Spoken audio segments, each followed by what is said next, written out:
Bismillahirrahmanirrahim. Assalamualaikum warahmatullahi wabarakatuh. Kita lanjutkan kembali pembahasan tentang konsep dasar ekonomi yang sudah dibahas di video sebelumnya.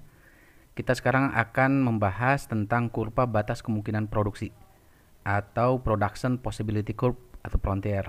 Kita kenal dengan istilah kurva PPC atau PPF. Nah, pembahasan kurva batas kemungkinan produksi ini muncul itu berawal dari fenomena kelangkaan sebagai inti masalah ekonomi yang sudah dibahas kemarin. Di kelangkaan itu disebabkan oleh adanya keterbatasan sumber daya yang ada. Nah, karena ada keterbatasan sumber daya yang ada, maka kita harus bisa mengoptimalkan sumber daya yang ada untuk memproduksi barang dan jasa.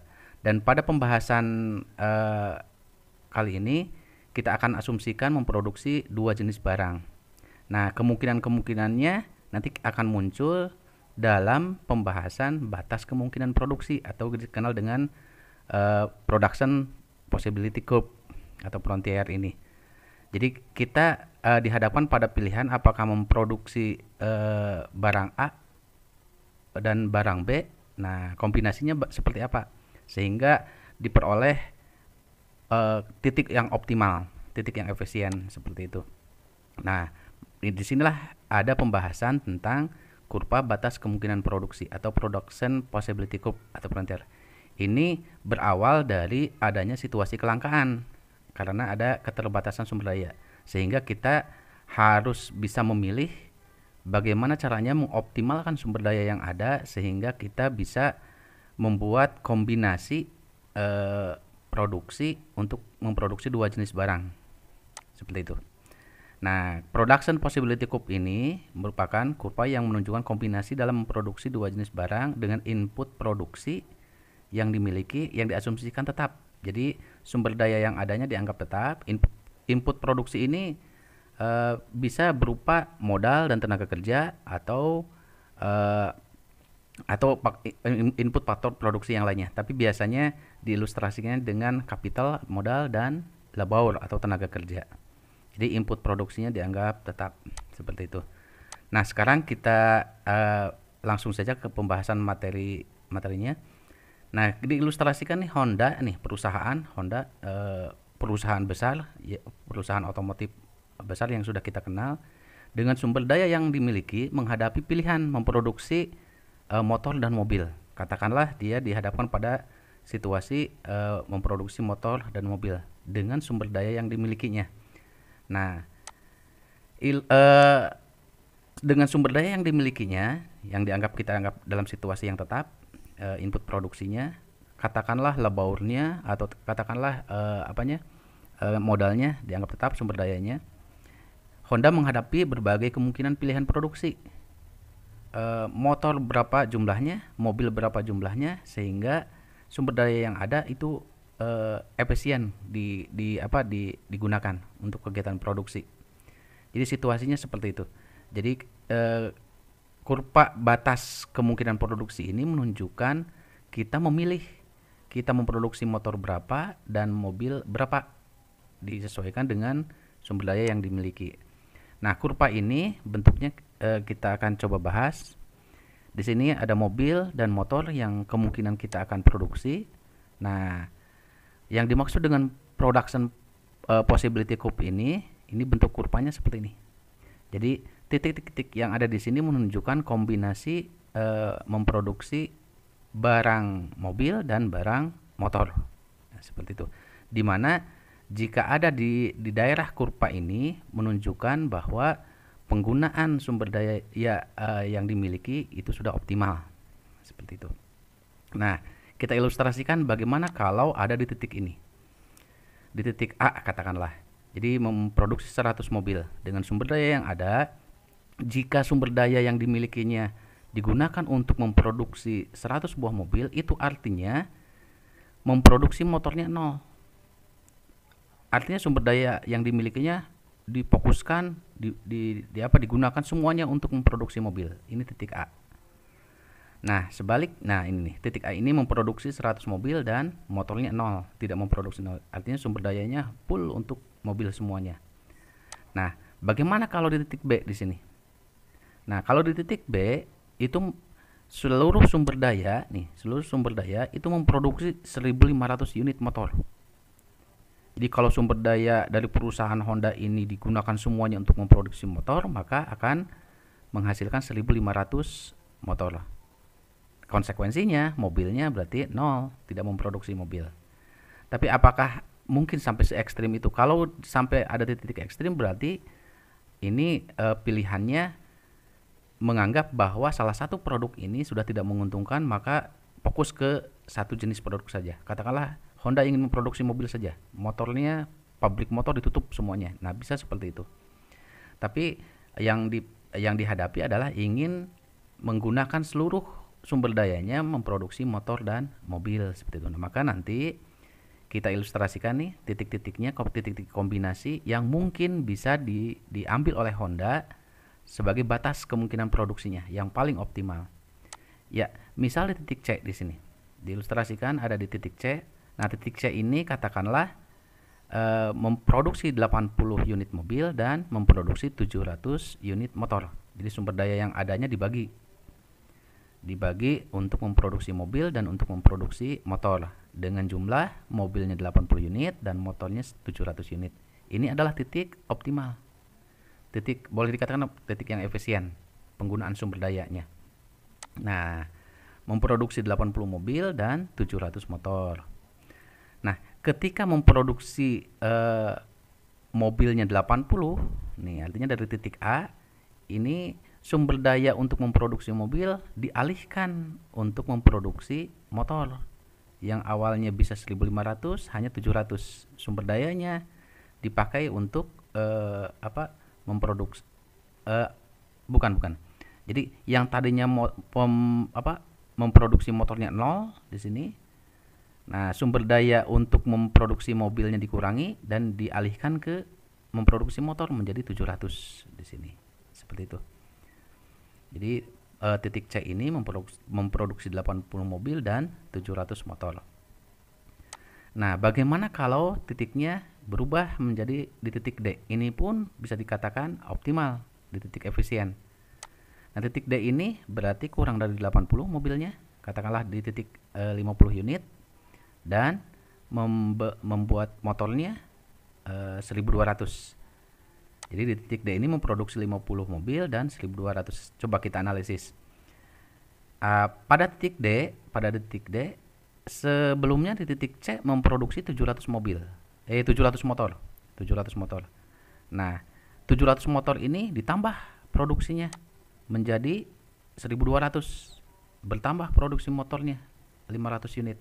Tapi resikonya dia harus mengorbankan memproduksi mobil tidak 80 tapi berkurang menjadi 50.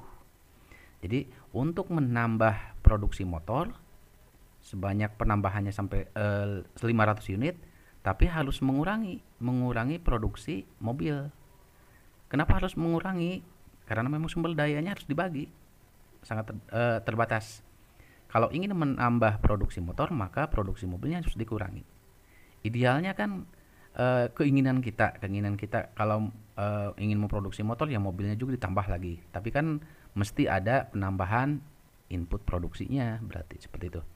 Nah, kondisi ini bisa dikatakan sebagai opportunity cost. Jadi tetap ada pilihan yang harus diambil, menambah salah satu pilihan, menambah kegunaan, menambah keuntungan salah satu pilihan, tapi harus mengorbankan untuk mengurangi produknya.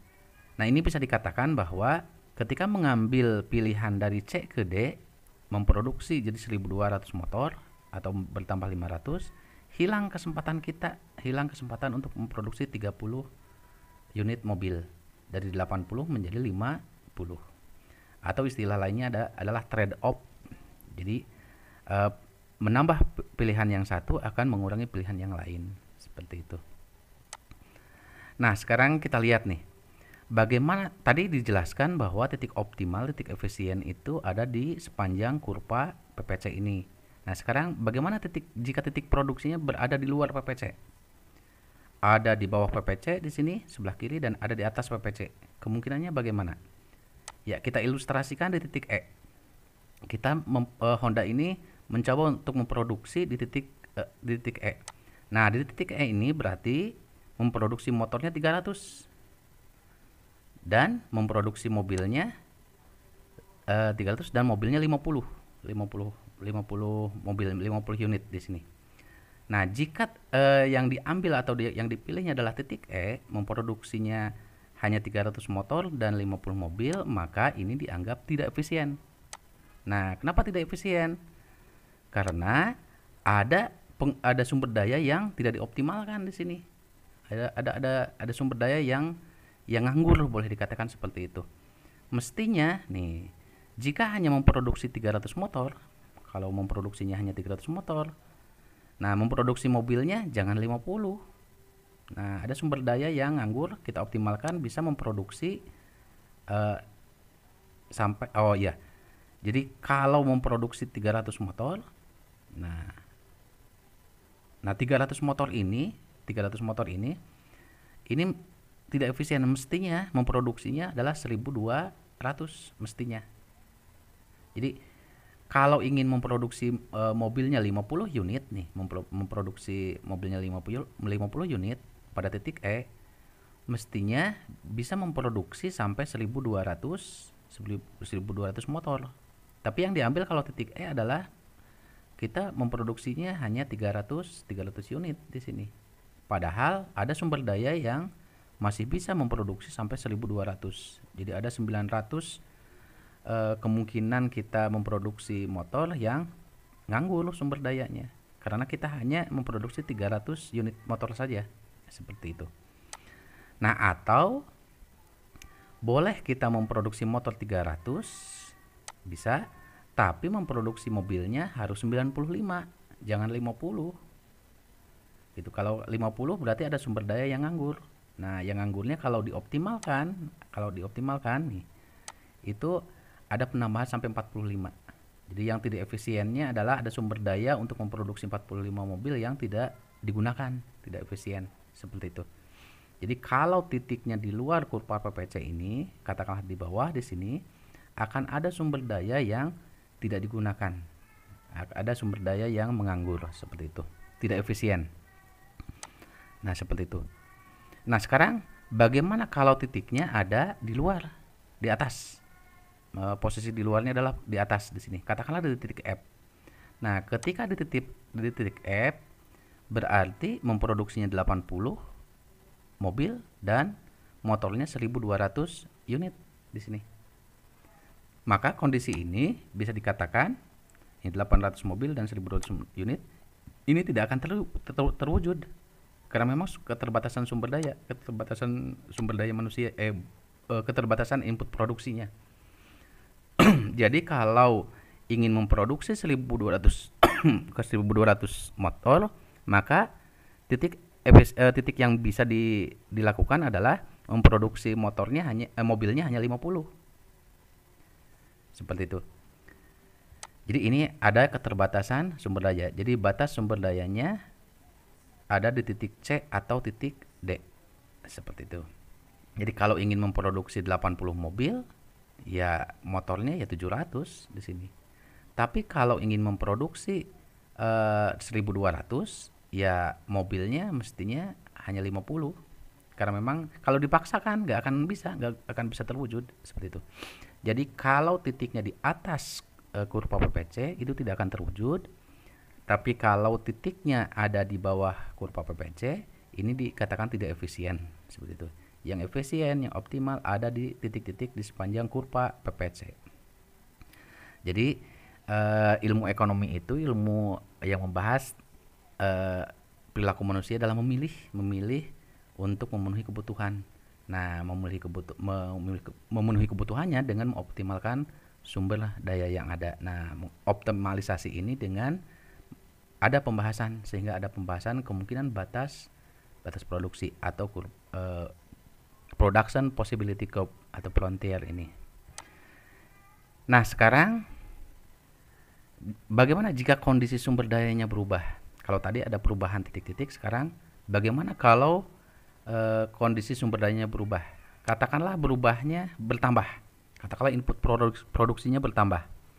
Misal modalnya ada investasi, penambahan investasi bentuk modal atau penambahan tenaga kerja katakanlah. Nah, kalau ada sumber daya yang bertambah, maka kurva PPC itu akan bergeser ke atas. Sehingga kemungkinan produksinya jadi lebih banyak lagi. Memproduksi mobilnya lebih dari 100 dan memproduksi motornya lebih dari 1.500 unit, menjadi PPC 2 di sini. Nah, sekarang oh ya, ini PPC 1 bergeser ke PPC 2 atau bergeser ke kanan atau ke atas seperti ini. Nah, sekarang bagaimana jika sumber dayanya berkurang? Katakanlah upah tenaga kerjanya naik atau input mesinnya ternyata biaya pemeliharaannya mahal atau harganya mahal. Nah, sehingga ini kapasitas produksinya jadi berkurang. Nah, kalau kapasitas produksinya berkurang berarti sumber dayanya jadi berkurang. Kemampuan untuk memproduksi barang dan jasanya pun jadi berkurang. Nah, PPC-nya akan bergeser ke kiri atau bergeser ke bawah. Nah, menjadi PPC 3 seperti itu. Jadi ini adalah kemampuan batas-batas yang bisa dilakukan untuk memproduksi dua jenis barang yang dianggap efisien.